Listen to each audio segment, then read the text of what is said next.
Hey everyone, my name is Mike Osborne and I'm the Broad River Area Director for the Fellowship of Christian Athletes.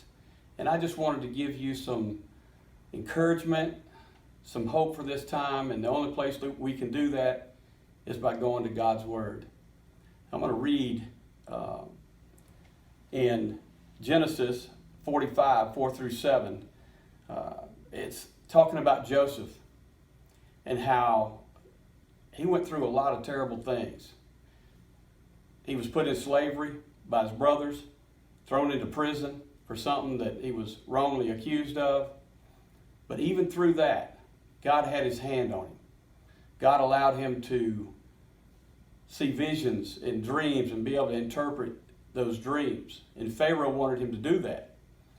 So he interpreted a dream for Pharaoh.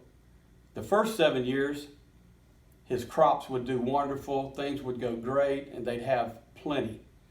And then the next 7 years, there was going to be a famine over the whole country. So his dad said to his brothers, "What are y'all doing here? Go get me some food." So from that 7 years, when the famine was going on, he went to Egypt, and Joseph was there. He was put in control of all, because he interpreted those dreams, he was put in control of all that food. He was able to save so many people. And he told his brothers got scared when they realized who he was and that he was going to kill them. So Joseph said no. And this is the verses I wanted to read you, 4 through 7. It says, "Please come closer," he said to them. So they came closer, and he said again, "I'm Joseph, your brother, whom you sold into slavery in Egypt. But don't be upset, and don't be angry with yourselves for selling me into this place. It was God who sent me here ahead of you to preserve your lives."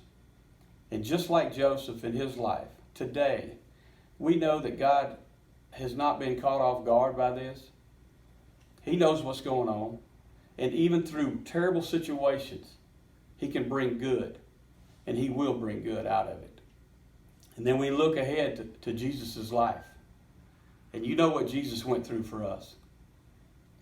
He was nailed to a cross, crucified, ended up saving so many people, and so many that will just say yes and believe and rest their faith in him. And that's what I am asking you right now. If you're in a place in your life where you need hope or you need strength, Jesus Christ is the answer. And I pray that you would take a look at his life and what he's done and understand that our sin separates us from him. He paid for that sin on the cross with his blood. And if you just believe and trust him with your life, then you can be saved. Thank you, and I hope every one of you have a great time with your family and spend some time in God's Word. Thank you.